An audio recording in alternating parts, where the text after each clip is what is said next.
Bon, bah écoutez, j'espère qu'on va passer un bon moment. D'abord, merci beaucoup de m'avoir invité. Donc, je vois des visages connus parce que j'ai passé beaucoup de temps, du temps en Vendée, chez Beneteau en fait. Hein. J'étais donc. D'ailleurs, j'avais commencé avant puisque j'ai rencontré Madame Roux par le BCG.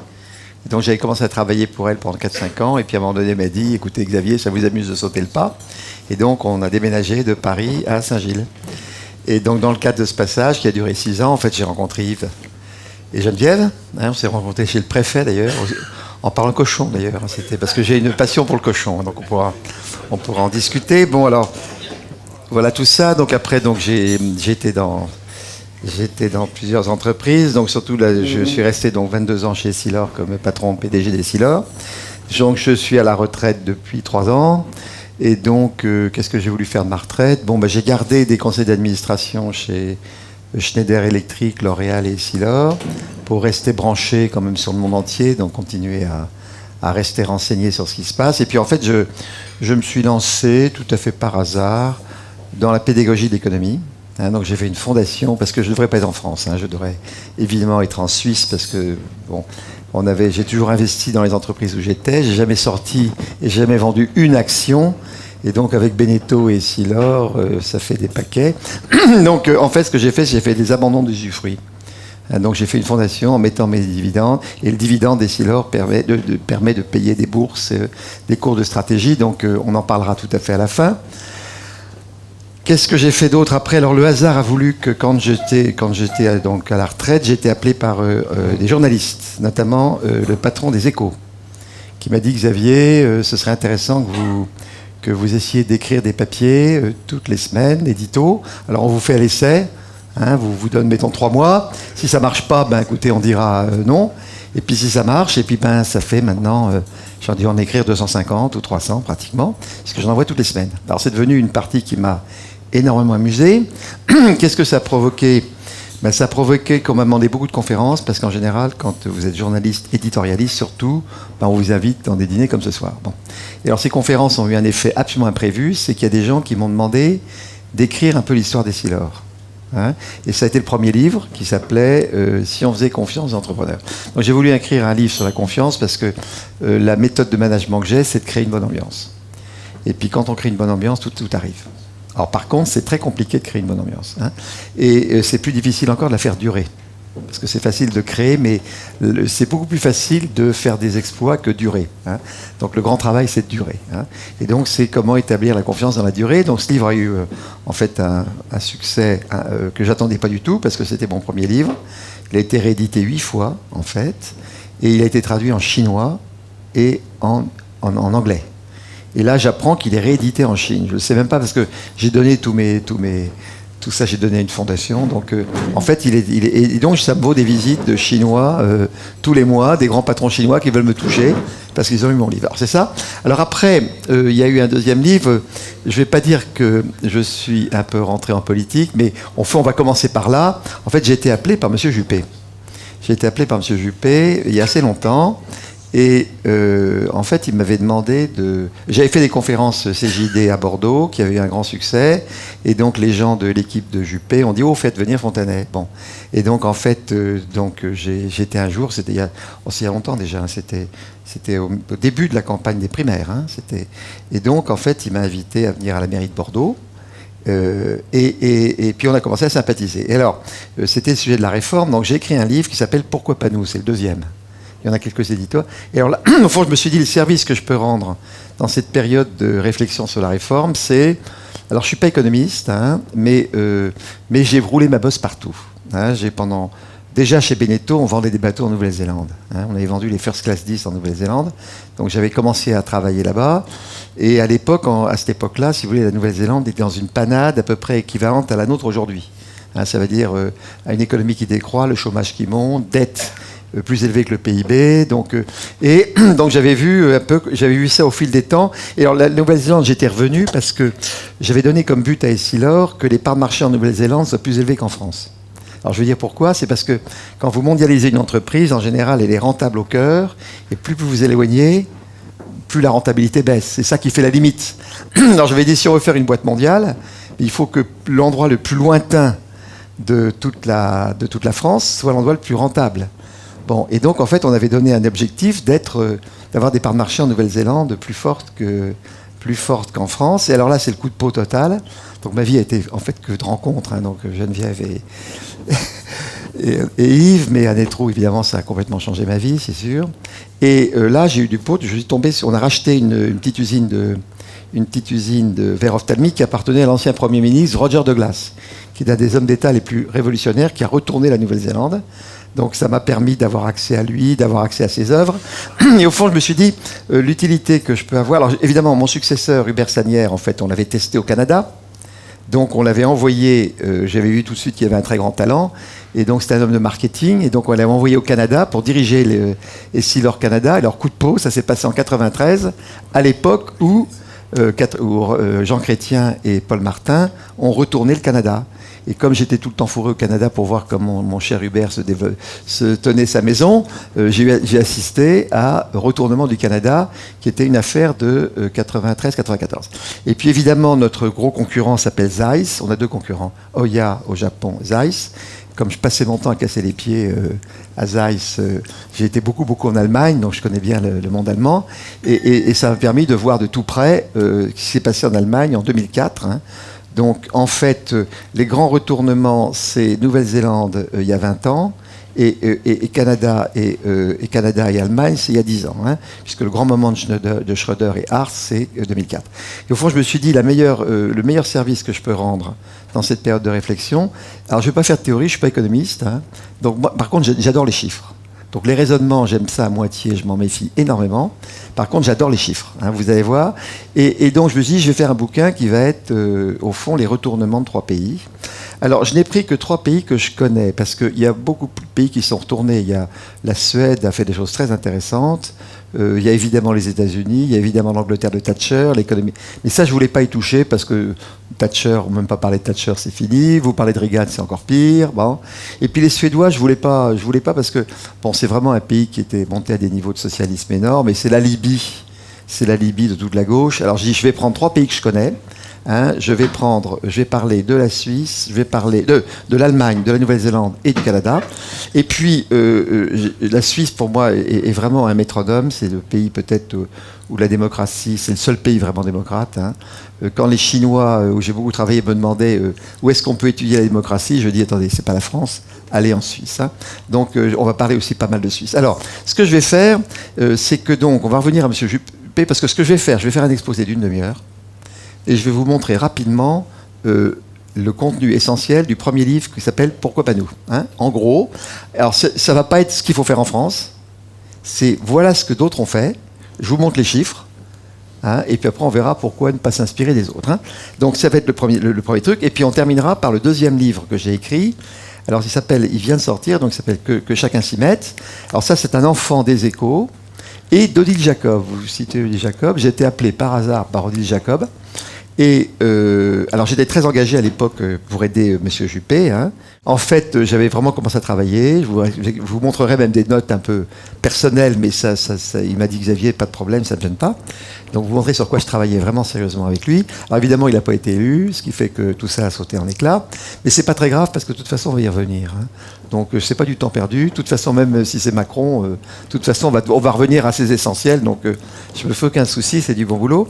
Alors en fait, l'idée, j'avais dit à M. Juppé, bon, c'est très bien les réformes, mais tout ce que j'ai vu, il y avait toujours il faut un guide de chant. Il faut une phrase très forte. Hein. Et notamment, les Allemands avaient lancé le concept de solidarité exigeante. Vous voyez hein, les temps sont durs. Donc il va falloir taper, il faut que tout le monde y mette du sien, mais on reste solidaire, hein, parce que la solidaire c'est la société. Donc personne ne sera laissé de côté. Et je dis à M. Juppé, il faut absolument trouver. Et alors moi je lui dis, écoutez, moi j'ai eu l'occasion de faire un bouquin, donc Odile Jacob m'avait appelé, c'était 15 juin, et m'avait dit le bouquin c'est pour 1er septembre, parce qu'elle est assez, ceux qui la connaissent, elle est comme ça. Bon. Et donc j'ai fait ça cet été, j'ai dit à M. Juppé, écoutez, moi je travaille tout seul sans rien vous dire. Hein. Et en fait, le livre, ce serait une espèce, si vous voulez le prendre, c'était un espèce de slogan que vous pourriez, alors vous le prenez ou vous le jetez, j'ai absolument aucun ego, je suis retraité, je cherche rien, je m'en fous, mais ça m'amuse de travailler comme ça. Et donc c'est le deuxième livre, et donc je vais commencer par vous mettre en main le premier livre, Pourquoi pas nous, d'accord hein. Et puis après, on va discuter sur, je vous donnerai la synthèse de que chacun s'y mette, et puis après on discutera, hein. Donc vous verrez que donc c'est pas du temps inutile aujourd'hui de revenir à cette base, parce que de toute façon, on passera par là. Hein, donc il ne faut pas se faire de soucis. Alors, ce que je vais faire, c'est que je vais prendre l'exposé que j'ai fait à Juppé le premier jour où j'ai rencontré. En fait, il m'a dit: Xavier, venez et vous m'expliquez, que chacun s'y mette. Et on a passé 2h30 quasiment à 3 ou 4. Et donc, je pourrais même vous dire ces réactions-là. Bon, c'est du passé, mais vous verrez, c'est quand même très intéressant. Et puis après, on avancera. Alors, ce serait très long, il y en aurait pour 1 heure de l'exposé. Je vais aller très vite. D'abord, vous connaissez évidemment tous ces chiffres. Hein. Vous savez que la dette française, vous savez ce qu'elle est. Elle est maintenant égale au PIB. Ce qu'on sait moins, c'est que quand elle a commencé à monter. Alors, le rapport Pébro avait été chef de cabinet de Giscard d'Estaing. Alors moi, j'étais à la commission Pébro. Hein. J'ai eu beaucoup de pauses. Je suis le seul à avoir fait la commission Pébro et la commission Attali. Donc j'étais avec les gars de Pébro et puis j'ai quand même connu toute la bande de Macron, Attaloche et tout ça. Donc je suis rentré complètement dans le système, mais je comprends comment ils pensent. Hein. Donc ça, on pourra en discuter. Et alors, le premier débat, c'est déjà avec le père Pébro, parce que Pébro voulait faire commencer les chiffres de dette là. Non, j'ai dit non, Michel, c'est quand vous étiez au cabinet de Giscard que ça a commencé à monter. Hein, et vous le savez très bien, puisque l'emprunt Giscard, d'accord. Alors maintenant, on va aller un peu plus loin, on va remonter. Alors, est-ce que vous savez que la dette, en fait, était de 45% du PIB à la sortie de la guerre, hein. C'était le plan Marshall. D'accord, on est sorti de la guerre avec une dette assez élevée, plan Marshall. Et en fait, la 4e République, on tape dessus, tous des nuls, sauf que ils n'emmerdaient pas les entreprises et la dette descendait. Hein. Et vous savez que De Gaulle disait qu'un pays endetté ferme sa gueule. Hein. On a le droit de parler que quand les finances sont propres. Hein. Donc, bon. Alors après, il y a eu un grand changement, évidemment, c'est la mort de Pompidou. Hein, puisque Pompidou était contre l'endettement. Il voulait un État à moins de 30% du PIB. Hein, en disant au-dessus de 30, c'est le socialisme. Bon, alors il faut savoir que c'est quand même Giscard, il faut quand même nommer. Alors c'est Stoléru, hein, qui était le mauvais esprit de mon paix à son âme, mais c'est lui qui était le mauvais esprit, parce que c'est lui qui a introduit Keynes, en fait. Hein. Donc il y a un très beau livre qui s'appelle, que vous pouvez lire, c'est Stoléru, qui était Corpsar des mines, prof, qui était net Stanford, et donc qui a popularisé l'idée de Keynes. Hein. Alors ça plaisait au père Giscard, parce que Giscard était jaloux des boîtes. Et il disait, c'est l'État, donc c'est l'État qui va montrer sa force. Hein. Et donc on a commencé à claquer à partir. Donc c'est vraiment, ça commence là. Alors c'est très intéressant parce que c'est pas une affaire de gauche et droite, hein. D'accord. Alors la dette a explosé. Je vais pas vous faire tout l'exposé parce que ce serait long. Et peut-être que ce qu'on fera, c'est qu'on reviendra sur les points importants. Alors, si vous voulez, la dette, je vais un petit clin d'œil sur la Suisse. Quand je vous dis 73, qu'est-ce que vous dites ? Crise du pétrole, hein, bon. Et on a donc, il y a toute cette salade de la crise du pétrole qui a permis d'expliquer pourquoi la dette montait. Hein. Bon. Alors, reprenez la Suisse. Vous voyez que la Suisse, ils sont à 30%. Hein. Donc, effectivement, il y a eu le choc du pétrole, puis ils sont descendus. Hein. Alors, il faut savoir que la Suisse, avait un PIB par tête égal au nôtre à la mort de Pompidou. Et aujourd'hui, c'est le double. Vous avez vu que quand ils parlent de SMIC, c'est 3 000 € le SMIC. Hein. Les référendums, c'était 3 200 € le SMIC. Hein. Bon, ben c'est le double de nous. Hein. Donc voilà un peuple, il est comme nous, hein, parce qu'ils sont pareils. Et en 40 ans, ben, le PIB par tête, vous avez vu que le chômage en Suisse est négatif. Hein, parce que vous savez que le chômage, c'est 3,2, mais ils font travailler 378 000 frontaliers.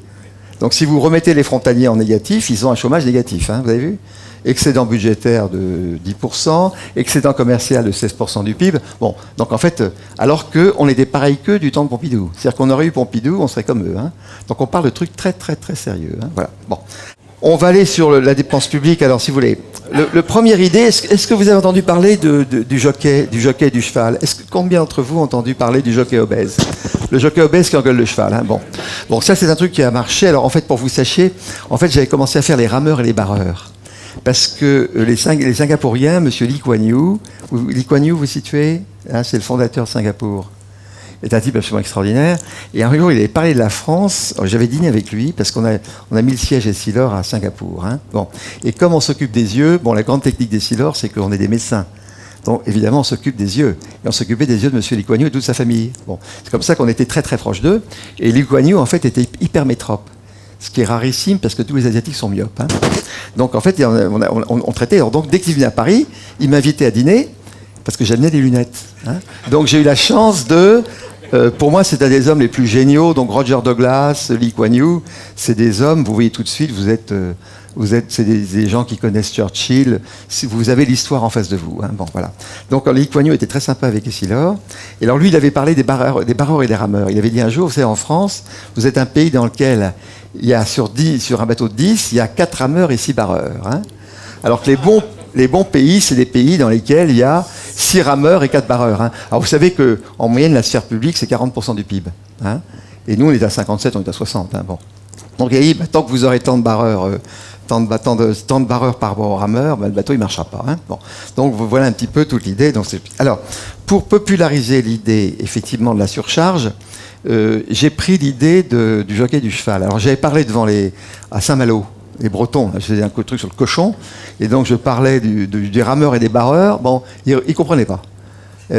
Alors que c'est au bord de l'eau. Oui, bon. Alors du coup, c'est à ce moment que j'ai inventé l'idée de parler du jockey trop lourd. Voilà. Alors vous allez voir, alors là maintenant le truc est quand même moins drôle, parce que si vous prenez donc la France, alors je regarde les chiffres, moi je suis quelqu'un qui aime bien les chiffres. Hein.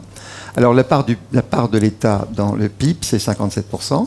Hein. Alors ça, c'est toute la valeur ajoutée d'État. Hein. Et donc la sphère privée, c'est 57 moins 100 moins 57, c'est 43. Vous me suivez?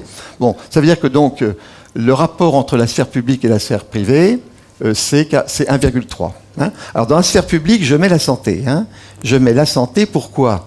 Parce que en fait, le paritarisme ne fonctionne pas, puisque l'État comble les trous.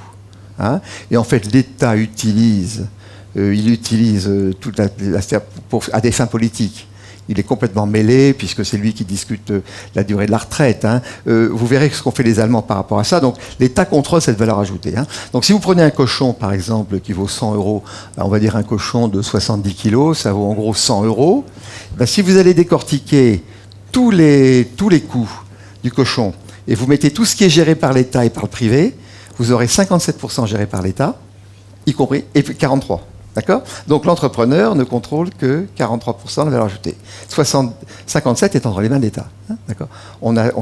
Alors, si vous allez en Allemagne, hein, alors en Allemagne, le chiffre, c'est la sphère publique, c'est 45. Bon, aujourd'hui, elle est à 43, hein, puisque la mère Merkel, elle fait tout descendre. Hein, elle a tout pigé. Alors, reprenons 45. Vous voyez, 45 sur 55,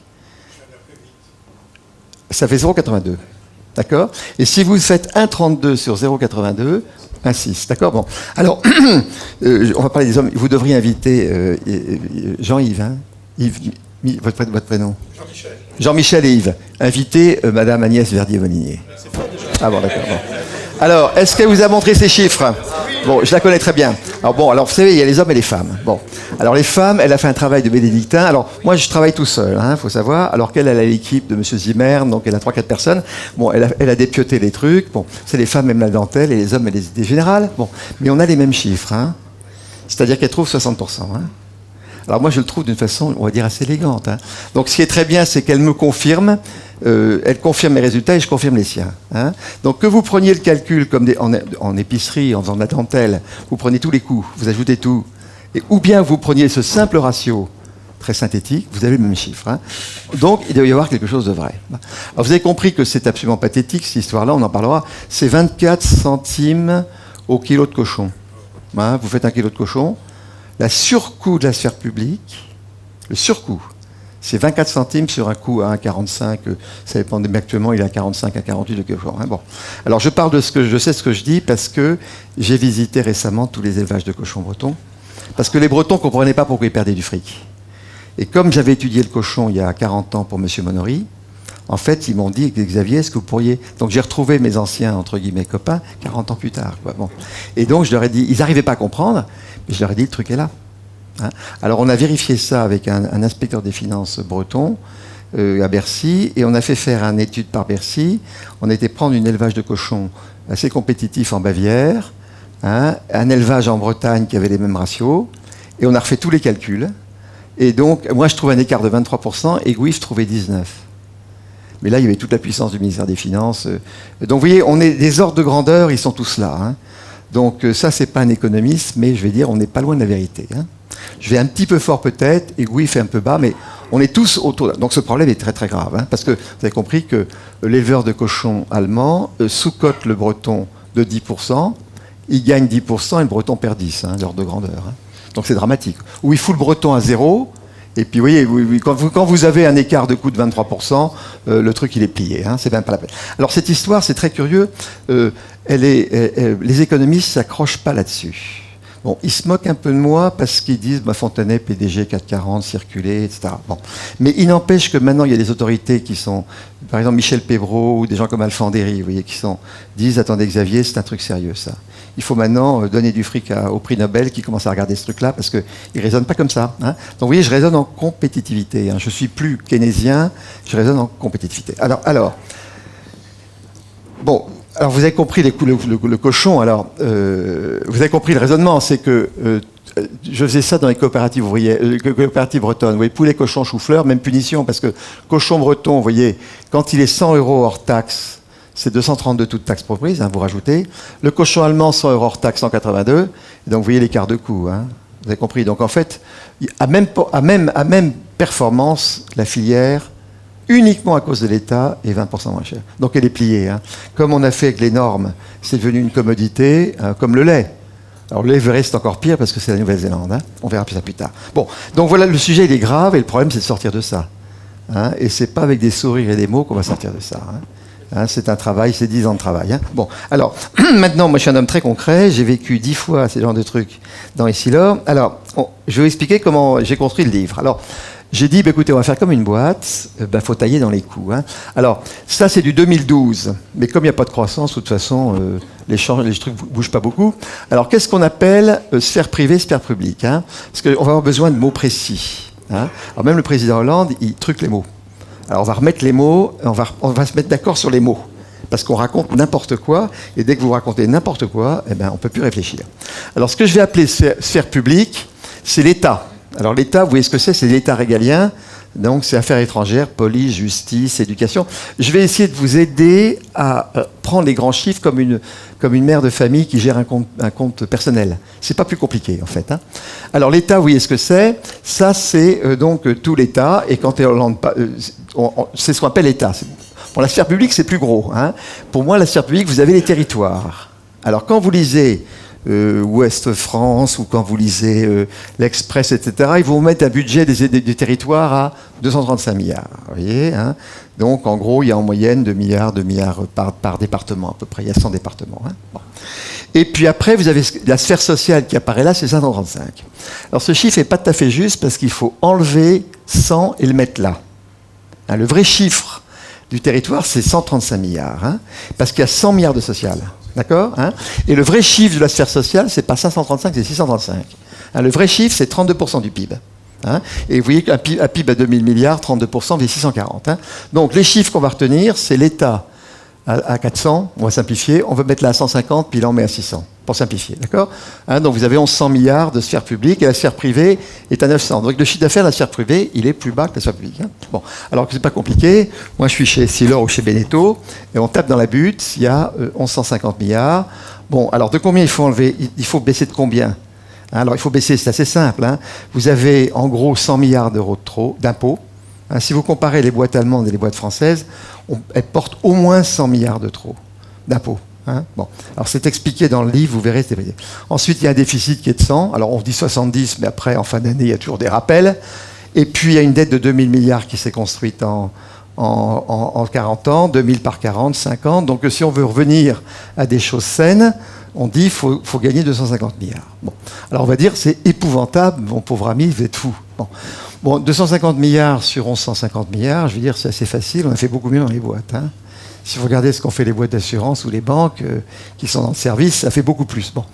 Donc il faut prendre les Horaces et les Curiaces, et il faut s'attaquer aux 3 grands postes de coût. Alors, la technique que j'ai prise, c'est une technique d'analogie. Hein. Donc j'ai repris là, vous voyez, le régalien, c'est les 400 milliards, les régions 150. Alors sur les 600 qui restent, vous savez que la retraite, c'est 300. Hein. Vous savez en gros que la santé, c'est 200. Alors c'est 190. Hein. Je vais aux grandes masses. Hein. Et puis en gros, le travail, le chômage, c'est 100 milliards à peu près. Hein. Alors, vous verrez les calculs, c'est très simple. Hein. Si vous mettez chômage, RSA et tout ça, c'est un coût de 100 milliards hein, à peu près. Bon. Donc vous voyez le truc, si on arrive à réduire le chômage, il y a 100 milliards à gagner. La retraite, vous allez voir comment on peut gagner. Donc on va taper dans les buts. Et alors j'ai dit, quels sont les meilleurs au monde? quels sont les meilleurs au monde. Donc c'est exactement comme ça que je parlais avec le père Juppé. Je veux dire, quels sont les meilleurs au monde. Je disais, écoutez, moi, dans le régalien, c'est les... Ah oui, il y a un petit bug là, bon, c'est pas grave, parce qu'il y a des croix. Donc les champions du régalien, c'est les Canadiens. Moi, sur 40 ans, la réforme régalienne la plus importante que j'ai vue, c'est le Canada. Hein. Donc les champions, alors c'est très très bien expliqué, vous allez voir, je vais en parler. Les champions de la région, c'est les Suisses. C'est eux qui ont le meilleur gestion régionale. Donc si vous voulez, je vous proposerai après un RES sur la Vendée. Hein. Je vous proposais de racheter la Vendée à la France, d'accord hein. Et puis je vais expliquer comment on fait. C'est l'investissement le plus rentable qu'on puisse imaginer si on est prêt à se fatiguer. Hein. Donc je vais expliquer comment on fait. Je vous trouve tout de suite le fric pour faire le RES. Hein. Ça, c'est pas un problème. Bon. Après, les champions sur le marché du travail, c'est les Allemands. Hein. Alors les médias ont tapé avec des penny jobs, c'est dégueulasse ce qu'ils ont fait. Le marché allemand, je vais expliquer vraiment ce qui s'est passé parce qu'on raconte n'importe quoi évidemment. Bon. Les champions de tout ce qui est chantier retraite, c'est vraiment les néo-Z. Alors vous allez voir que ça décoiffe, mais c'est ceux qui ont fait les réformes qui sont les plus... bon. Alors vous allez voir que si on applique le BES de partout, on enlève 400 milliards. Hein. Vous allez voir qu'on enlève en gros les ordres de grandeur qu'on arrive à enlever, c'est 400 milliards. Donc 250 milliards, c'est tout à fait jouable. Alors ce que je vous propose, c'est qu'on va faire les pays, hein, on va les prendre les uns après les autres. Alors, j'ai rencontré tous les dirigeants. Hein. C'est-à-dire que ce que je raconte, c'est des articles.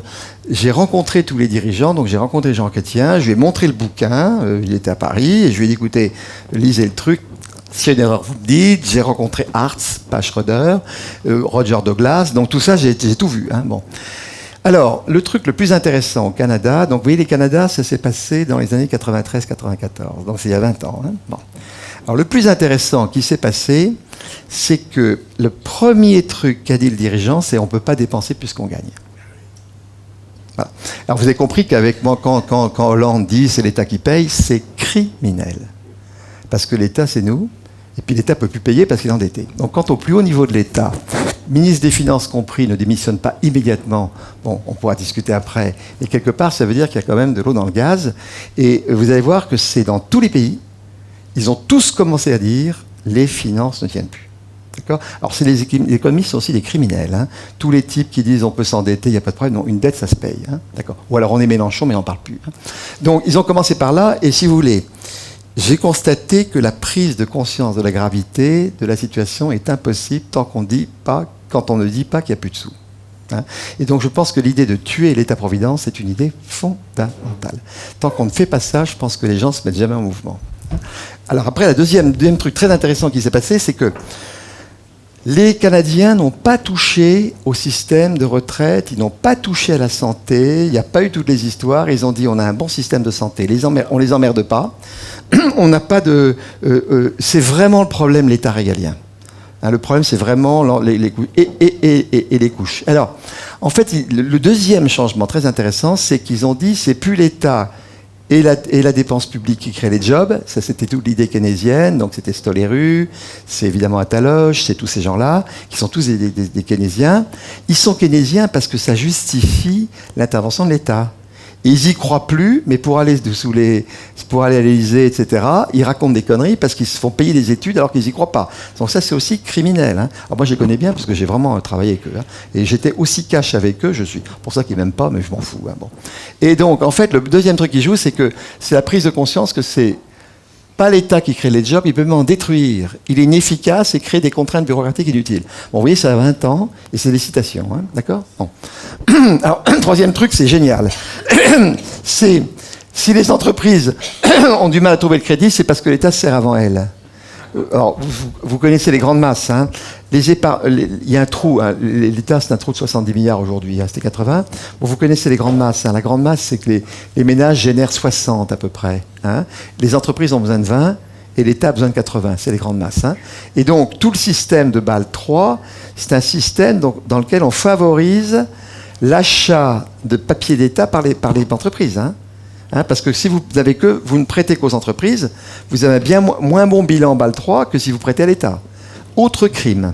Hein, ça, c'est un crime. Hein, un vrai crime. Bon. Et en fait, au Canada, ils avaient le même phénomène. Hein, parce que quand l'État a un déficit, vous voyez, quand les boîtes ont besoin de 20 pour vivre et que l'État a besoin de 80, eh ben, quand il pille tout le fric. Hein, Bon, alors on discutera après les assurances vie, parce que je veux dire que tout ça, il va se passer des jolies choses. Hein, bon. Et donc, il est tout ça. Alors après, ils ont dit, on ne remettra la maison en ordre. Vous voyez, c'est la notion de maison en ordre qu'on trouvait chez De Gaulle, d'ailleurs. Qu'en repensant le rôle de l'État, la structure de sa dépense, le problème est structurel, hein, parce que c'est comme nous, ça faisait 40 ans que l'État dépensait, et donc il faut une réponse structurelle. Hein. Et alors, en fait, ils disent, l'entreprise, les gouvernants doivent favoriser un environnement où il y a concurrence et diversité. Hein. Et alors, vous allez voir les chiffres. Alors, ceux que ça amuse, bah, vous tapez Paul Martin. Paul Martin, ils étaient deux. Alors, vous allez voir, ce serait intéressant. Ils ont, dans tous les cas, ils étaient toujours deux. Hein, il y a eu Schroeder et Hartz. Il y a eu Paul Martin et Jean Chrétien. Et Roger Douglas et Keith Richardson, qui était aussi un banquier. Hein. Il y a souvent eu des banquiers à la tête des ministères des Finances. Et alors, regardez, ce truc-là est très, très intéressant. Si vous tapez Paul Martin, il y a un discours de Paul Martin avec un papier de 40 pages. Et moi, je vous conseille, vraiment, il est traduit en français. Allez voir, vous allez tout trouver, tous ces graphiques, tous les explications. Vous voyez qu'ils ont baissé la dépense publique de 20% en 6 ans. Moins 1. Ils ont fermé des ministères entiers. Hein. Ministère de l'Industrie, ils ont fait une croix. Hein, ils disaient que les politiques industrielles, ça ne sert à rien. Je fais une croix. Ministère de l'Agriculture, il faut une croix. Ils ont vendu, par exemple, la SNCF, vendu. Ils ont vendu la... Parce qu'en plus, ce qu'ils ont fait, c'est qu'ils ont vendu des affaires d'État contre du cash. Hein, qui a permis de rembourser la dette. Hein. Donc, quand vous vendez en public, vous ramassez un cash absolument fou. Hein. Donc, ils ont baissé de 20%. Alors, quand on dit les seuls trucs qu'ils ont... Oui, ils n'ont pas beaucoup touché sur tout ce qui était santé, mais ils ont tapé surtout sur environnement, des trucs qui s'appelaient Human Resource Development, c'est n'importe quoi, Natural Resources, transport. Alors, il y avait un autre truc qu'ils ont égalisé, c'est qu'il y avait des frais pour baisser les prix de transport sur les régions lointaines. Ils ont tout enlevé. Vous voyez ? Ils ont dit, bon, écoutez, les prix se rééquilibreront. Ça coûte trop cher de garder l'équilibre entre les régions. Donc, il y a des régions où les choses sont plus chères. On n'a pas les moyens d'équilibrer les prix. Bon. Et alors, vous allez voir, les résultats, c'est tellement fulgurant. Alors, ça, c'est là où je me suis bouffé le nez avec les économistes. Simplement, moi, c'est la vérité. C'est-à-dire que vous n'avez pas vu ça, j'ai acheté tous les chiffres. Hein. Et donc, je voulais avoir des historiques de 30-40 ans sur les problèmes de dette. Donc, j'ai acheté ça à la Banque mondiale. Donc, je dirais à mon échec, ça coûte 5 000 € par pays d'avoir les vrais chiffres. Alors, l'avantage, c'est qu'ils sont tous homogènes dans le temps et dans l'espace. Hein. Parce que le gros problème avec tous les chiffres qu'on a, c'est que c'est truqué. Alors, on change les noms, ils vous trafiquent tout en changeant les mots, en enlevant un bout de la réalité. Là, c'est cash. C'est cash. Il n'y a rien à dire. Et je n'ai pas été attaqué par aucun économiste. Le patron de l'INSEE m'a fait une lettre en disant, Monsieur Fontanet, il y a une erreur dans votre chiffre. Je vous dirai où elle est. Enfin, j'avais mis que du temps de Pompidou, la sphère publique était à 27%. En fait, elle était à 30%. Bon. Mais il m'a dit sur le reste, tous les chiffres sont bons. Hein. Alors, regardez.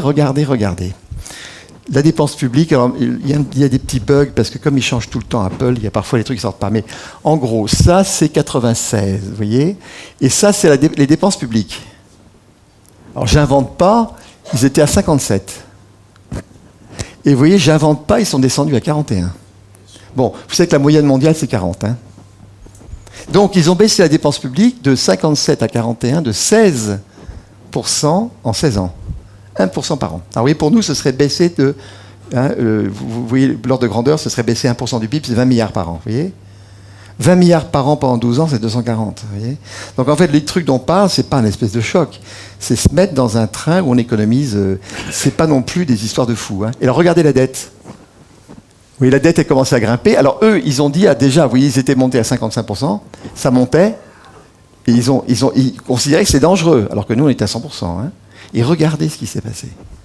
Ils sont tombés à 25%.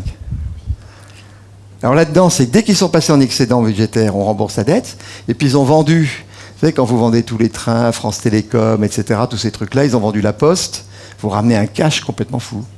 Donc ils se sont désendettés. Hein. Alors après...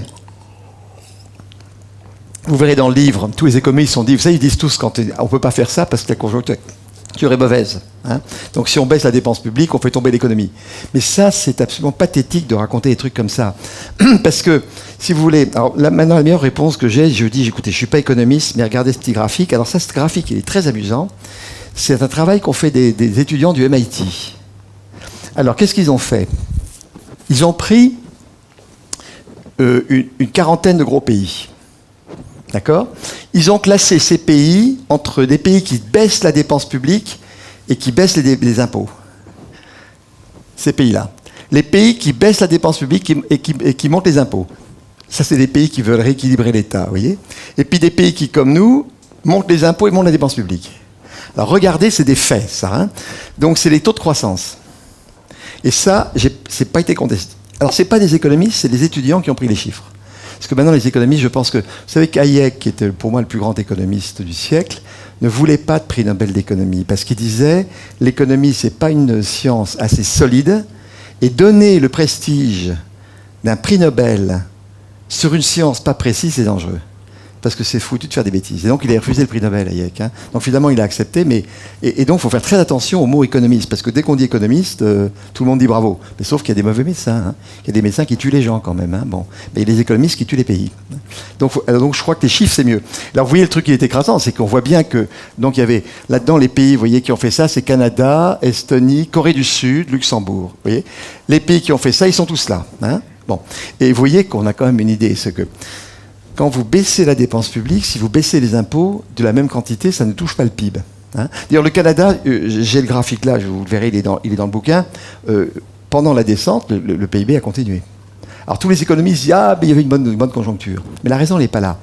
C'est que quand vous voyez une route, par exemple, qui est créée par le département, hein, donc on dit « C'est bien, le département dit « J'investis pour vous ». C'est l'État qui travaille pour vous. Ça, c'est ce qu'on voit. Mais ce qu'on ne voit pas, c'est que pour financer la route, il a fallu monter les impôts.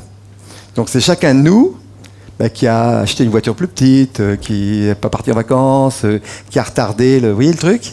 Donc vous avez déplacé de la dépense privée vers la dépense publique. Mais l'État n'a pas créé. Vous voyez. Donc si vous baissez la dépense publique et baissez les impôts en même temps, vous repassez l'activité du côté privé. Donc le PIB ne bouge pas. Donc tous les gens qui disent ça, ce sont des arnaqueurs. Hein. Et c'est pathétique, évidemment, que les médias laissent les micros à des gens comme ça. Donc c'est aussi la responsabilité des médias de donner les micros à des gars qui disent des âneries. Hein. Bon.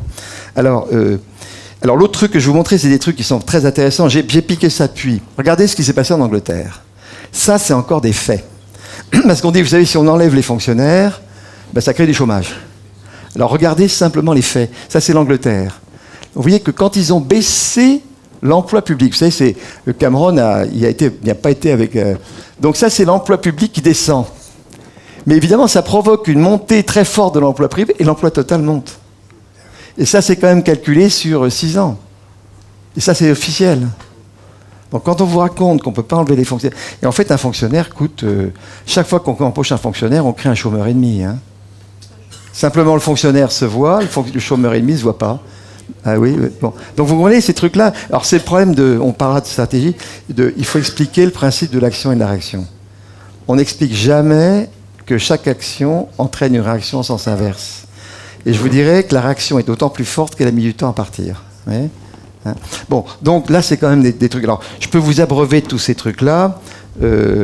Retenez maintenant donc que le Canada, c'est un bel exemple dans lequel ils ont tapé comme des brutes sur la sphère publique, ils ont baissé les impôts du même montant, le PIB a cru et ils ont effondré la dette en vendant le public. C'est simple. Bon. Et le Canada, vous avez vu, on vous montrer aujourd'hui, c'est parmi les PIB par tête. Maintenant, ils sont en train de rattraper les Suisses. Enfin, le truc tourne très très bien. Hein. Bon.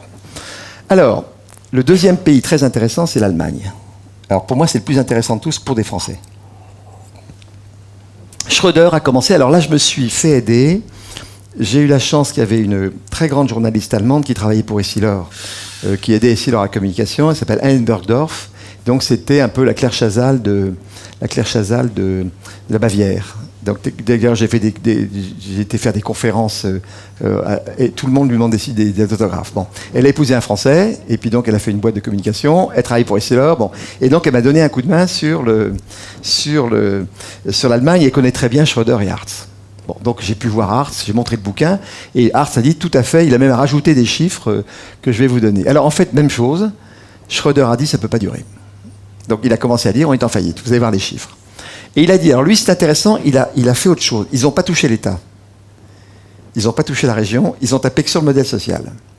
Donc si vous voulez, c'est complètement symétrique, complémentaire ce qu'a fait le Canada et ce qu'a fait l'Allemagne. Alors il a commencé à dire, vous voyez, alors lui, si vous voulez, il faut comprendre que Schröder, c'était un enfant orphelin qui était sorti de l'école à 5 ans. qui a été rattrapé par une famille, qui l'a remis en classe. Donc c'est un enfant qui vraiment a eu une vie extrêmement difficile. Hein. Bon. Et en fait, l'autre qui l'a aidé, c'est toujours un duo. L'autre qui l'a aidé s'appelle Hartz. Et Hartz, c'était le DRH de Volkswagen. Que Schröder avait connu, parce que Volkswagen s'est possédé par la Basse-Saxe, et Schröder était patron de la Basse-Saxe. Et quand il y a eu le drame de Volkswagen que je vous expliquais, c'est là qu'ils ont fait connaissance et qu'ils ont dit on travaille ensemble. Bon. Alors, Schröder avait évidemment est un homme qui a vraiment compris le social. Si nous ne modifions pas notre modèle social, le changement sera imposé par des gens qui n'ont rien à y faire. Donc il a commencé à dire, écoutez, maintenant on se remue, parce que si ce n'est pas nous, ce sera le FMI, il se passera ce qui s'est passé en Argentine ou en Grèce. Hein. Bon. Alors après, vous allez voir, on rentre dans un concept qui est différent, c'est vraiment le concept allemand et la notion de devoir. La notion de devoir. Il dit, quand l'État est en quasi-faillite, il est du devoir de chaque Allemand de ne pas rechercher systématiquement les aides. Vous vous rendez compte du truc ? Alors, il a été aidé parce que les médias l'ont aidé. C'est-à-dire que les médias ont dit, écoutez, l'Allemagne est en danger, et donc on va quand même aller avec les médias. Donc il y a eu un accord entre Schröder et en fait Bertelsmann. Hein. En fait, Bild, vous savez, il y a deux grands groupes en Allemagne, il y a Springer et Bertelsmann. Alors Springer, en fait, il a passé son temps à emmerder Schröder. Par contre, Bertelsmann est allé avec. Et en gros, les Allemands ont dit, bon, on arrête d'acheter Bild et on écoute. Alors vous voyez, c'est Spiegel, c'est Frankfurter Allgemeine, donc des bouquins sérieux. Et donc, en fait, ouais. Et alors après, lisez celle-là, c'est la plus importante. Il vaut mieux un travail pas satisfaisant que l'horreur du chômage, même bien payé à la maison. Hein, parce que quand vous avez même un petit boulot, vous êtes socialisé. D'accord, hein, vous voyez. Alors après, vous voyez, alors ça c'est le plus important de tout. Alors après, on discutera parce que c'était... Alors si vous voulez, ce qui est amusant, c'est que quand j'ai montré ça, Juppé a sauté au plafond. Et il a dit, ce sera mon truc. Et vous voyez, la solidarité reste au cœur de la politique, mais elle sera désormais exigeante. Et je me rappelle toute ma vie, en fait, il a un cahier. Il a un petit cahier, il est marrant, le cahier, il est comme ça. C'est pas un cahier. Il est très... Et donc, il a page gauche, il écrit en vert, et en page droite, en rouge. Et là, solidarité exigeante, il a marqué capital. Et là, j'ai senti que... Alors, je lui ai dit, M. Juppé, vous avez raison, je pense que c'est le truc fondamental. Et après, je vous expliquais le travail que je fais pour lui. Bon, ça a capoté, mais je pense que ça reviendra, ça sera forcément obligé de revenir d'une manière ou d'une autre. Donc, c'est le concept de solidarité exigeante. Vous voyez, c'est l'idée que, en fait, tout le monde doit faire un effort. Même les gens les plus pauvres doivent faire un effort. Oui. Vous avez une subvention, vous avez un RSA, on vous dit vous balayez l'école, ben vous n'êtes pas là, vous perdez le RSA. Voilà, hein. On vous offre 3 jobs, vous prenez plus de chômage. Puis on ne discute pas. Hein. Alors ça c'est la politique de basta. Les Allemands vous diront tous, ils tapaient du poing sur la table et ça s'appelait basta. Basta, hein, c'est comme ça. Bon. Donc il y a une notion aussi un peu autoritaire. Hein. Alors les syndicats, si vous voulez, ont accompagné parce qu'ils étaient sortis de la lutte des classes. Vous savez, Bad Godesberg, ça vous dit un truc, 96, hein, bon, vous connaissez le truc. Bon. Alors, je pense que le truc le plus intéressant de tout, il est là. C'est que, et donc c'était le propal que j'avais fait à Juppé pour sortir les 35 heures. Vous savez, c'était en 2003, Volkswagen a failli faire faillite. Bon, vous avez compris pourquoi, je vais aller sur la slide d'après. C'est que la sphère publique était montée. Alors vous voyez, là, c'est pas tout à fait les mêmes statistiques. Il faut rajouter quelques petits coups là-dedans. Elle était à 52, mais en fait, il faut rajouter. Elle était plutôt à 55, la sphère publique. Hein. Et à ce moment-là, pourquoi ils étaient montés? À cause de l'Allemagne de l'Est. Parce que, vous savez, on a dit les Allemands, ils investissent dans l'Est, formidable. Ce qu'on ne dit pas au petit peuple, c'est qu'ils ont mis 1500 milliards de cash. Ils ont mis 1500 milliards de cash. Oui, la somme, nous, à 2200 milliards. Ils ont mis en 10 ans 1500 milliards sur l'Allemagne de l'Est. Hein. Donc ça ne s'est pas fait avec des sourires. Hein. Ça a été du cash. Bon. Et le cash, c'était quoi? C'est l'endettement et de l'impôt. Et donc il a monté complètement la sphère publique et c'est ça qui commence à tuer les boîtes. Et Volkswagen, il faut savoir, en 2003, était à deux doigts de déposer le bilan. Hein. Le groupe consolidé. Hein. Pas Porsche, pas Audi, mais Volkswagen était à 2 doigts de capoter. Et donc, ils ont une très grosse usine à Wolfsburg. Je ne sais pas si vous savez, c'est l'usine base où il y a toutes les Golf. C'est 80 000 employés. Et ils devaient enlever 30 000 personnes. Sur 80 000. Alors, ce qui se passait, donc Schröder et tout. Bon. Alors, ce qu'ils ont fait, il m'a raconté, mais Annette Bergdorf m'a raconté parce qu'elle a vu le truc, en tant que journaliste. Donc, ils ont convoqué les 80 000 personnes dans plusieurs salles avec des vidéos. Ils ont dit, écoutez, il y a un grand deal. Ou bien on enlève 30 000 personnes, ou bien on change le contrat de travail. Alors, le contrat de travail qu'on change, on va passer... Est-ce que vous avez entendu parler du Kurzarbeit? Bon, le Kurzarbeit, c'est le concept que l'entreprise vous garantit 4 x 7, 28. Elle vous garantit la paye de 7 heures par jour sur 4 jours. Elle vous garantit un minimum de 28, mais pas plus. D'accord? Donc vous perdez un gros paquet. Bon. Elle peut vous demander l'année suivante, s'il y a des commandes, de passer à 42, ou 44 même. D'accord? En échange du changement de contrat de travail, intéressement massif. Et quand j'ai massif, ça peut être 60% du salaire. Et avant Dieselgate, tous les ouvriers avaient des primes de 14-15 000 Deutschmark qui représentaient 50 à 60% du salaire. En fin d'année, des primes. Donc c'est du sérieux. Hein. Et ça représentait 2,5 milliards. Oui. Ils faisaient un bénéfice de l'ordre de 10 et ils sortaient 2,5 milliards, pour vous donner l'ordre de grandeur, hein, dans les très très bonnes années. Bon. Donc c'était massif. Et donc, les gens ont tous voté pour le Kurzarbeit et donc vous voyez, en fait, les vraies sorties des 35 heures, ça ferait un truc comme ça. On oublie ces histoires, on dit écoutez, on met un plancher et en échange, on donne l'intéressement. Vous voyez, hein. Alors ça, c'est le premier truc. Et le deuxième truc qui a été sabré par toute la gauche et tous les médias, c'est ce qu'on appelle improprement le mini-job. Qu'est-ce que c'est? En fait, c'est du temps partiel. Parce que ils se sont rendus compte, les Allemands, avec Internet, si vous voulez, que toutes les modifications de consommation, c'est-à-dire que nous, on passe des commandes gentiment sur Internet, et puis quand on n'est pas livré le lendemain matin, on gueule. Et on oublie qu'il y a quelqu'un qui a travaillé à faire le paquet, il y a un transporteur qui a transporté la nuit, et on est tellement décérébré qu'on ne comprend pas que quand le bras gauche passe une commande, et puis on provoque des changements considérables. Bon, toute la restauration, par exemple, il n'y a plus de restauration à la maison, on déjeune en cantine. Bon, vous voyez, vous oubliez qu'une cantine, ça ne travaille pas toute l'année. Vous allez tous au même moment à Carrefour. Vous oubliez, vous comprenez? Donc il y a la flexibilité. Donc on crée de la flexibilité et on la refuse. Donc le bras gauche, il veut le monopole, il veut la concurrence, et puis le bras droit, il veut le monopole. Bon, c'est quelque part, ça ne va pas. Hein, bon. Et donc, en fait, il y a une énorme demande pour des temps partiels. Hein. Alors, évidemment, la gauche, la CGT, on va appeler ça mini-job. Le vrai mot, c'est temps partiel. Bon. Et alors, au début, évidemment, ils ont commencé avec des prix très très bas, c'est-à-dire qu'ils payaient 400 Deutschmark pour 15 heures par semaine. On ne vit pas à 400 Deutschmark. Hein. Et par contre, ce qu'ils ont mis, c'est qu'ils ont mis des charges sociales très petites, 20%. Et aussi bien la sphère publique que la sphère privée pour les ouvriers, les faire travailler. Bon.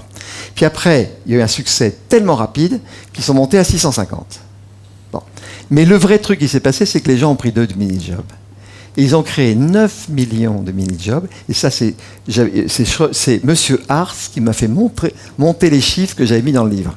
Il m'a dit non, M. Fontanès, c'est 9 millions et 3 millions de personnes qui en ont 2. Donc ils ont créé 3 millions de jobs.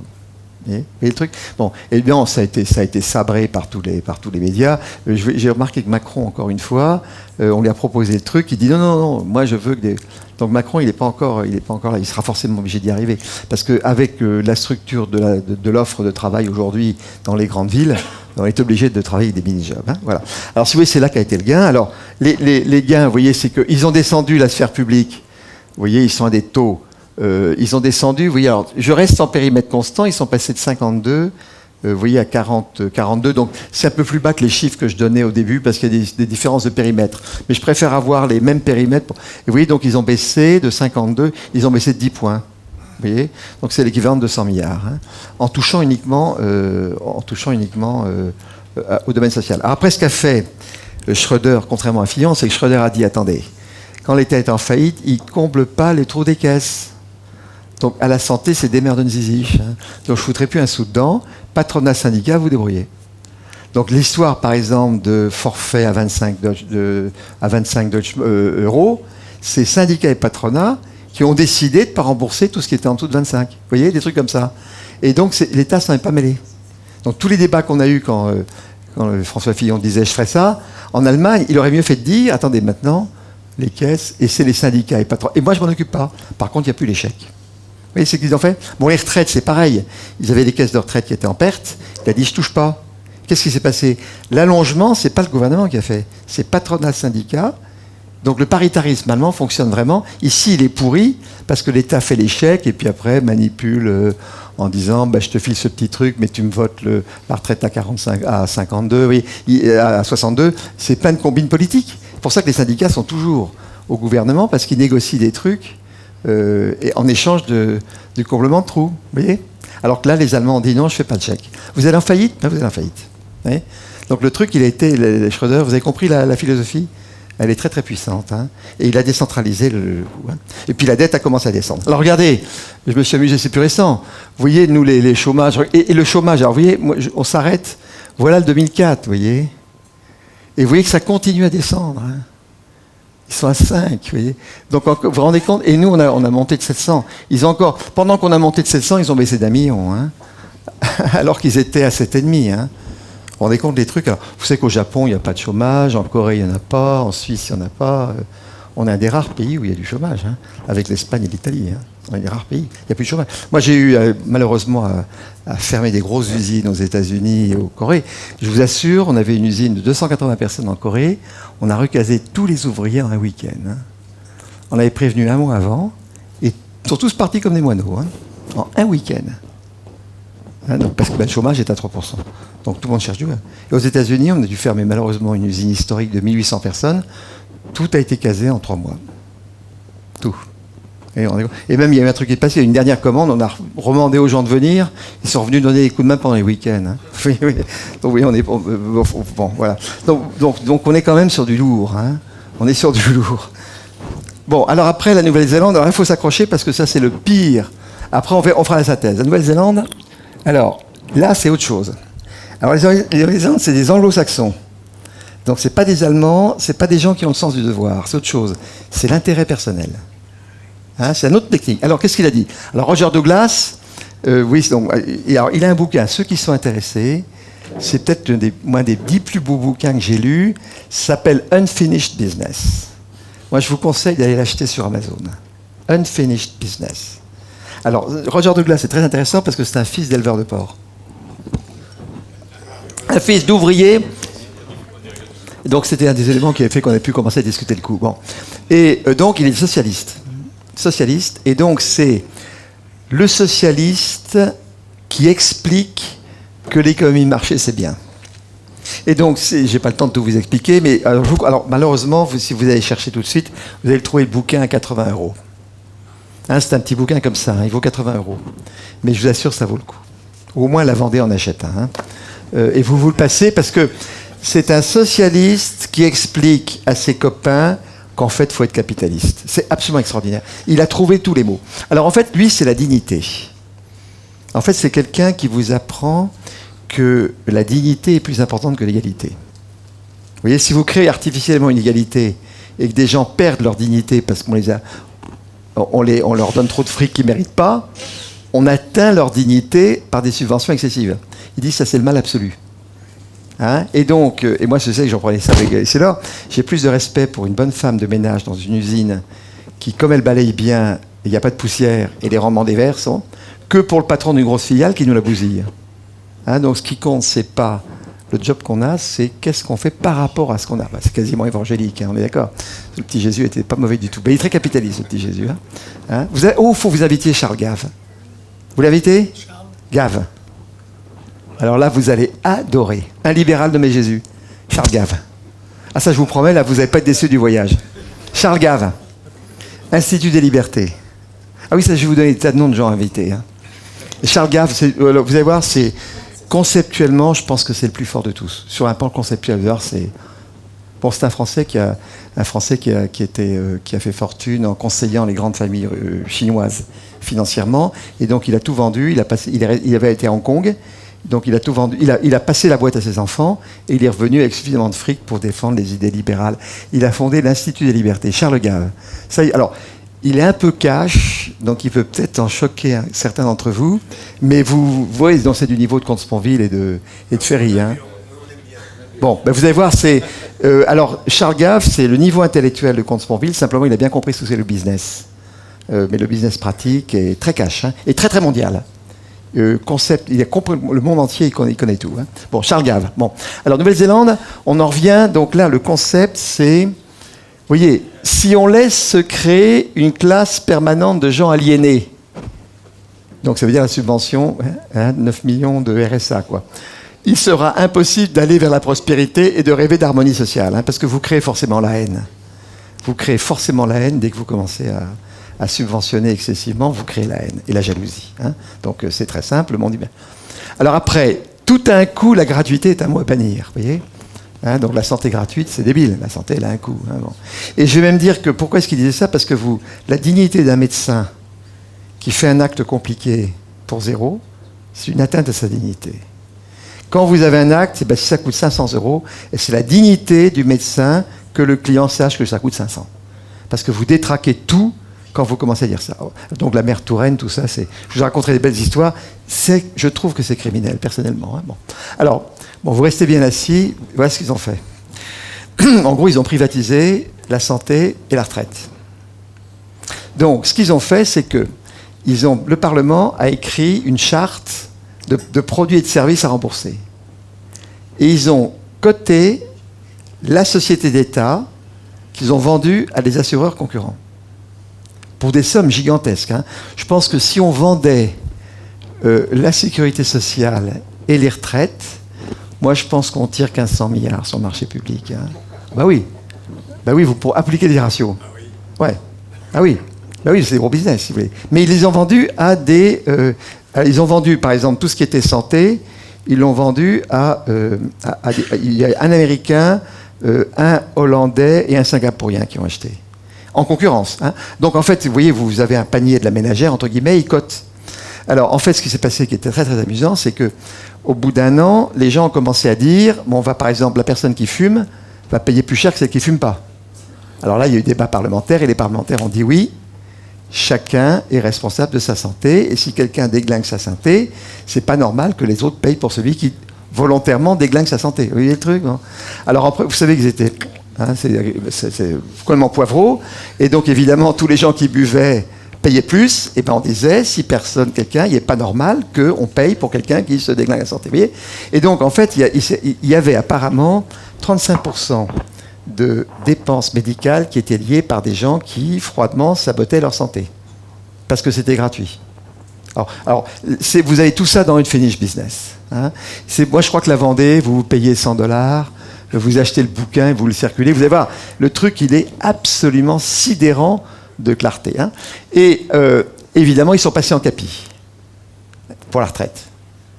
Alors, vous verrez les chiffres après, c'est ahurissant. Et donc, moi, j'ai eu les calculs. J'ai eu les calculs qu'il a fait en 83, puisqu'ils sont passés en capi quand Mitterrand... Alors, ils sont passés en capi après que Mitterrand ait fait la retraite à 60 ans, qui nous a ruinés. Hein. C'est une des plus graves décisions qui a été prise, hein, la retraite à 60 ans, en termes de fric. Ouais. Et donc, le Roger de Glace est passé en capi. Alors, j'avais en fait la règle... Alors, je vous expliquerai après si on discute avec Juppé. J'ai fait un modèle exprès pour Juppé, parce qu'il n'arrivait pas à croire les chiffres. Et je dis, monsieur Juppé, on fait un tableur. Je lui dis, Juppé, vous ne croyez pas les techniciens. Premier truc, je vous conseille, n'écoutez pas le corps, il vous raconte que des conneries. Et moi, je vais vous faire le tableur. Alors, si vous voulez, je l'ai, je pourrais vous le passer.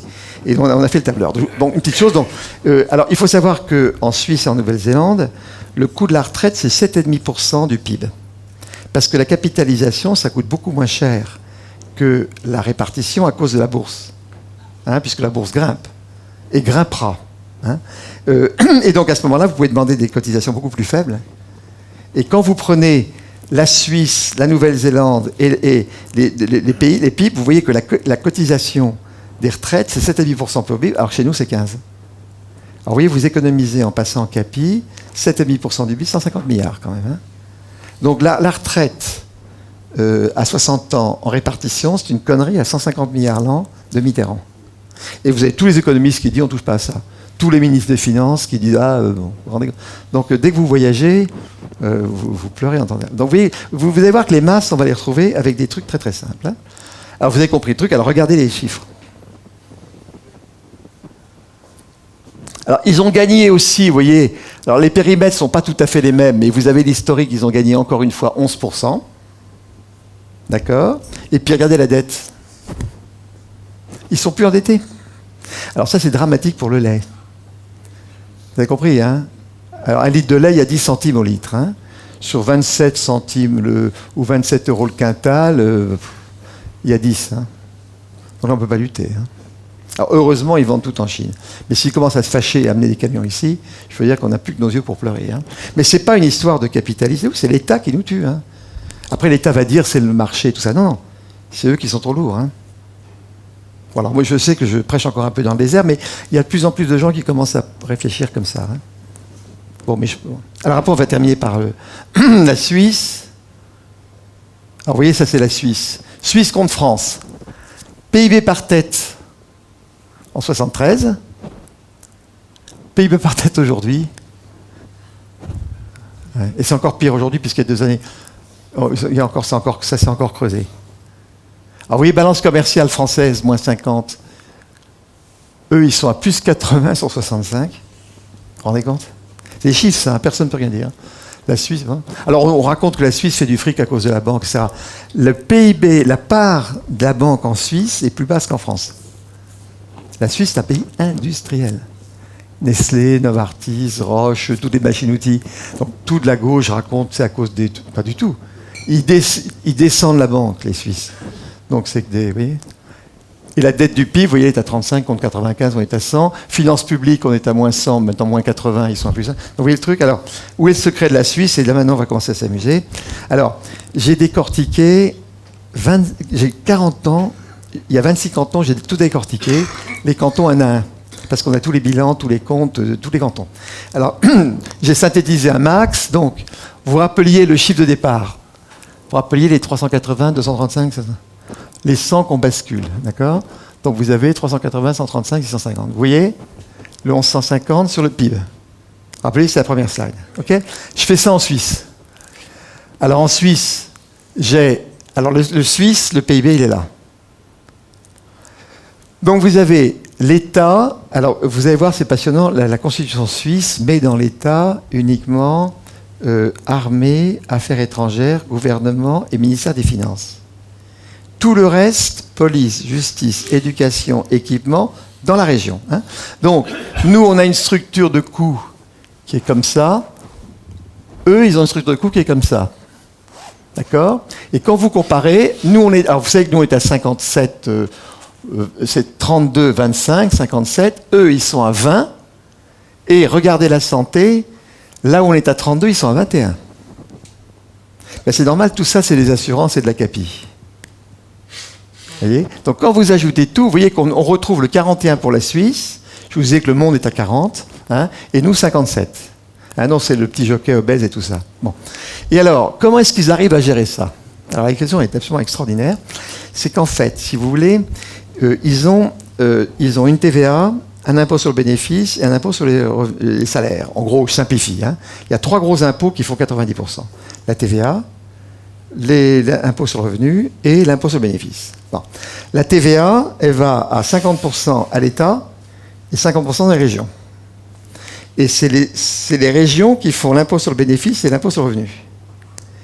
Et c'est eux qui payent les fonctionnaires. Bon. Si un État fait faillite, l'État ne comblera pas. La Constitution dit que c'est le canton d'à côté qui comblera les coûts, qui prend tout le monde et qui vire toute l'équipe. D'accord? Donc ils sont obligés d'avoir les comptes à... C'est mon petit papier que j'avais fait aux Échos. Hein, bon.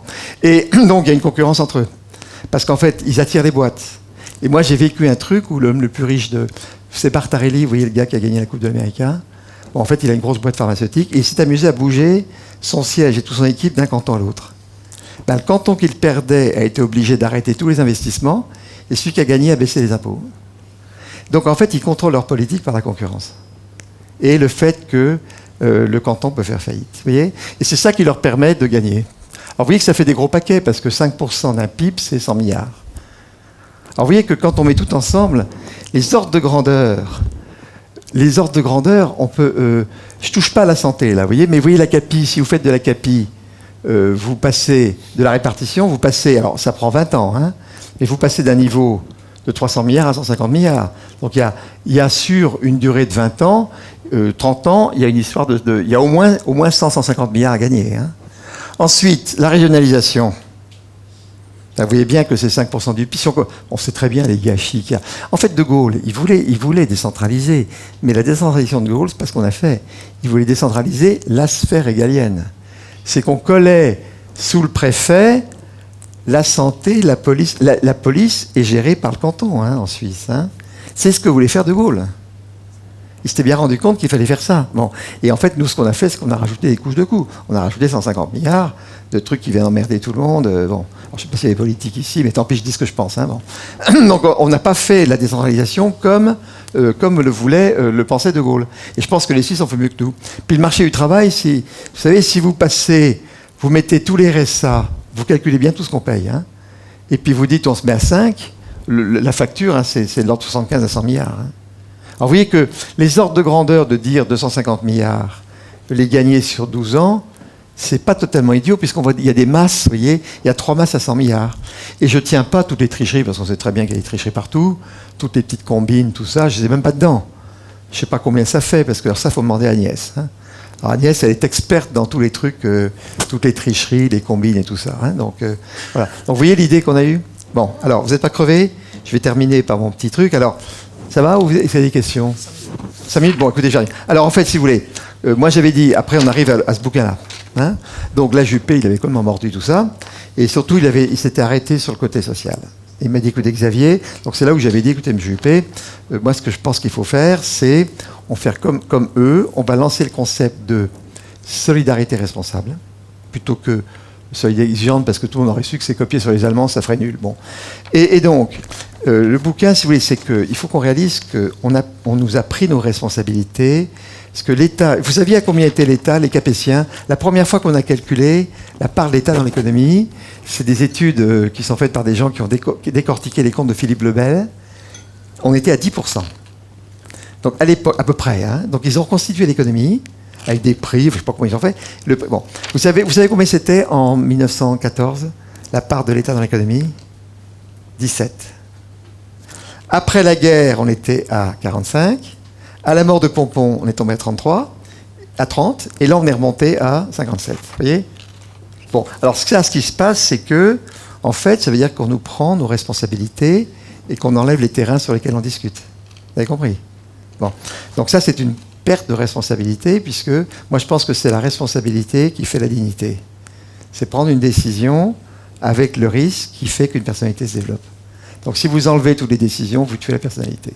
Voilà, hein, sous prétexte de, entre guillemets, solidarité. Alors je suis tout à fait pour la solidarité, mais il ne faut pas que la solidarité soit un mot sympa qui cache, appelons-le le communisme. Hein. Bon.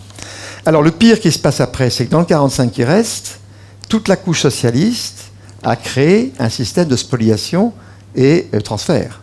Moi je veux dire, tous mes amis sont partis. Hein. Alors je pense que les statistiques Bercy ne donnent pas, mais moi j'ai 80% de mes amis partis. On va parler cash, hein, Silor. Le siège, il est parti. Le siège officiel est ici, mais toutes les équipes de direction, c'est entre Singapour. Parce que si vous rémunérez un dirigeant ici de 100, il aura 3 fois plus après impôt s'il est à Singapour. Et je pèse mes mots. C'est pas 20% de moins, c'est 3 fois moins. Hein, bon, ben, on ne peut pas tenir les équipes. Hein. Donc il faut savoir que tout ça, c'est pas. Hein. Alors c'est comme ça. Hein, bon. Donc, si vous voulez, et alors le problème qu'il y a, moi, je ne suis pas en contact, si vous voulez, avec des gens assistés, mais j'ai fait exprès de passer 2 jours la semaine dernière avec un RSA. Donc, j'ai une maison en Bretagne, je fais du jardinage, et donc j'ai pris un RSA avec moi, 2 jours. Hein, donc, il ne couchait pas à la maison, il rentrait coucher chez lui, mais je passe 2 journées à discuter le coup, je couche du bois, puis il fait des tas. Et donc, il m'a tout raconté sa vie. Bon, ben, c'est effrayant parce que c'est un gosse qui est doué, mais à 33 ans, il vit. En fait, il n'a pas intérêt à travailler, hein, quand vous regardez bien. Il suffit qu'il ait des petits jobs au noir. Alors moi, je le paye en chèque emploi-service. Hein. J'ai refusé le noir, hein, c'est très clair. Je dis, ah, tu veux du truc? Ben non. Bon. Donc déjà, je commence à le tenir. Et le gars est détruit. Le temps qu'il va falloir mettre pour le remettre au boulot, même physiquement, au bout d'un quart d'heure, il ne peut plus travailler. Il va se prendre une clope, un petit verre de vin. Et donc moi, qui ai 68, lui, il a 33, je travaille plus que lui. C'est un truc physique, hein, un truc à 12 € l'heure. Bon. Donc c'est-à-dire que quand et on a des millions, donc je pense qu'on a détruit ces gens-là. Hein. Bon. Donc et on les a détruits en spoliant. Parce que je vois de l'autre côté tous les gars qui partent aux États-Unis, et mes gosses sont quand même partis. Hein. Bon. Moi, je suis un grand-père sans à part une fille, ils sont plus là, hein. Et puis ils sont étrangers, et loin. Bon. Donc c'est des trucs et donc il faut savoir et tout ce alors moi j'ai calculé qu'il y a 600 milliards de capital qui est sorti. Alors ça évidemment c'est le tabou complet. Hein, il y a en gros 45 000 millionnaires qui auraient quitté la France depuis 14 ans. Et les chiffres, vous les avez non pas par Bercy. Bercy donne 1000 en gros, donc en gros, il dirait 15 000. Sauf que quand vous comptez les millionnaires, il y a des cabinets mondiaux qui comptent les millionnaires pays par pays, ben vous tombez sur 45 000 Français. Hein, et soit que vous calculez les pays d'accueil ou les pays de départ, on a à peu près le même chiffre. Hein. Les exils, c'est les Chinois à 90 000, les Indiens à 60 000 et les Français à 45 000. Hein. Et si vous allez en Suisse, il y a des cantons suisses où un canton sur 26, les Français, c'est 70 milliards. Vous voyez, un Français, il y a 70 milliards de fortunes françaises parties en Suisse sur un canton.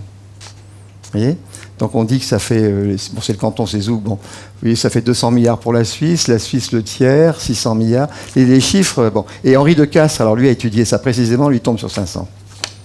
Alors quand vous enlevez les capitaux propres des boîtes françaises, c'est 2500 milliards, vous mettez 500 sur 2500, c'est 20%. Bon, j'arrête.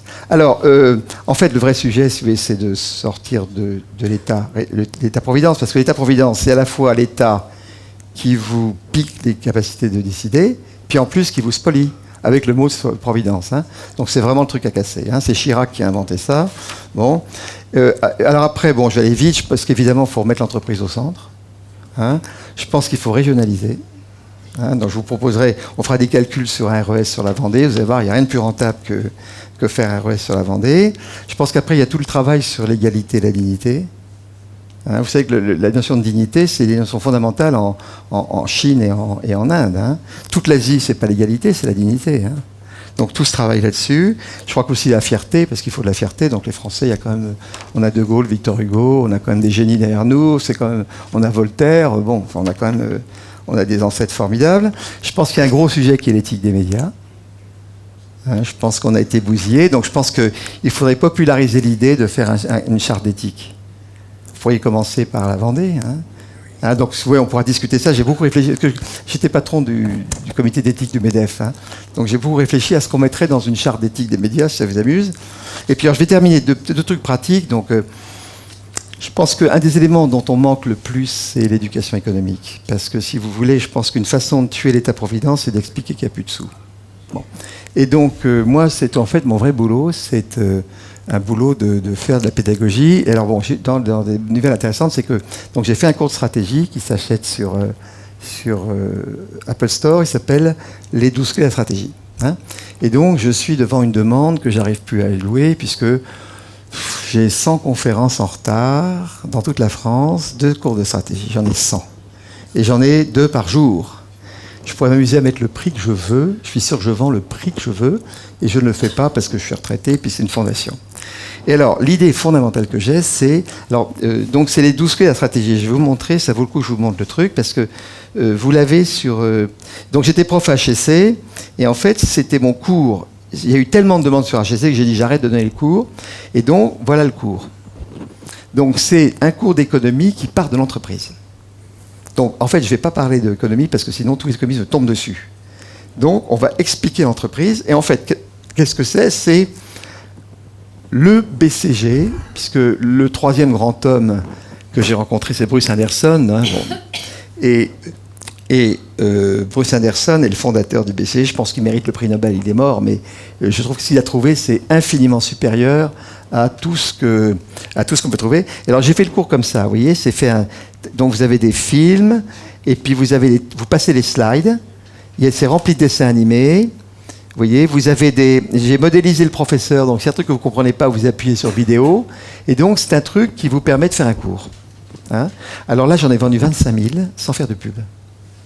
Alors maintenant, comme j'ai remboursé les frais, parce que ça coûtait assez cher à faire, je vais le mettre gratuitement sur YouTube. Hein. Alors attendez, donc voilà le truc. Donc ça, je vous conseille, alors c'est un truc très marrant que... En Vendée, si ça vous amusait, on pourrait s'amuser à chercher à ce que tous les enfants des écoles... Moi, ce qui m'amuse, c'est vendre ça aux enfants, aux mamans. Il faut donner les cours dans les écoles. Et on peut court-circuiter tout le système de choix d'éducation par ça. Parce que je crois que les professeurs ont le droit de donner 2 heures par semaine, je crois, à un intervenant de leur cours. Et moi, je vous propose de faire ça. Alors, le truc, j'ai été encore plus loin, et je l'ai mis hier soir sur YouTube pour m'amuser avec vous. Alors, ça, c'est un truc...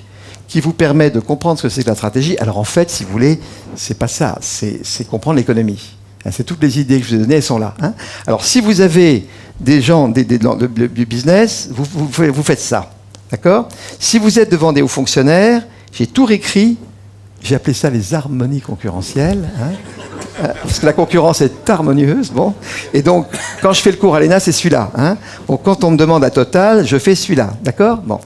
Et alors, le truc fondamental, c'est comme j'ai fait ça pour les immigrés, parce que j'ai mis, en gros, je pense que j'ai tous les immigrés qui sont majoritaires dans une boîte qui fait plus d'1 million d'euros, je pense que j'ai au moins 50% de part de marché dans l'éducation. J'ai tout cravaté. Hein, et je vais pratiquement, je vais tous les connaître dans un an. J'ai fait 40, 80, 250, 500 et j'ai 1000 élèves maintenant. Et j'en aurai 2000 l'an prochain. Et je pense qu'il y a 1800 immigrés qui ont des boîtes de plus d'1 million d'euros. Donc je les connais absolument tous, musulmans, tout, africains, tout. Et on s'entend très bien. J'avais mon cours hier avec eux. Et donc ce truc-là, je ne sais plus comment faire tellement ça croît. Alors l'idée que j'ai, c'est tout changer. Et moi, ce qui m'amuse, c'est qu'il y a des gens du secondaire qui sont venus me voir, qui m'ont dit, Monsieur Fontanet, bon, Anne Coffinier, vous connaissez son nom ? Anne Coffinier ? Ah tiens, invité. Hein, invité, absolument. Vous la connaissez ? Vous savez, elle a mis l'école privée. Hein. Un génie. Elle fait du Montessori. Elle gère 60 000 personnes, vous voyez ? C'est une copine à Agnès. Copine à Agnès. Alors, faites de l'avenir, vous allez voir. Bon, elle va vous taper du fric. Hein. Sachez que ça va vous coûter très cher, ça. Bon.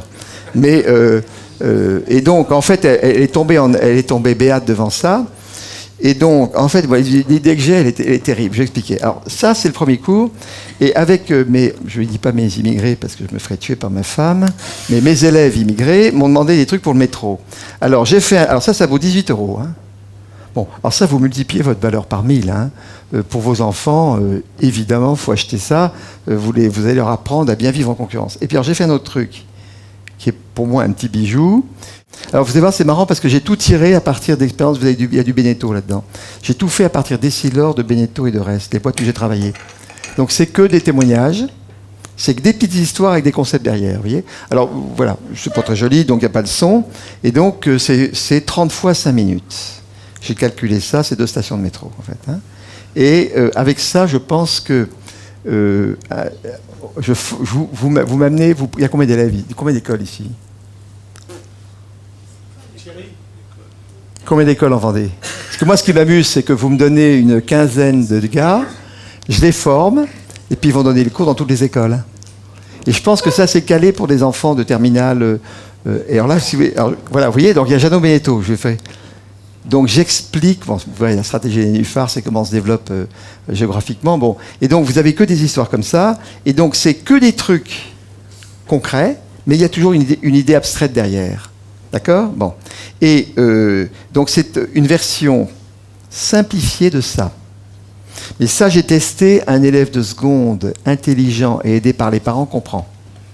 Et donc, on lui apprend la théorie du BCG, donc l'effet d'expérience, la finance, il apprend Schumpeter, c'est à pleurer de beauté. Hein.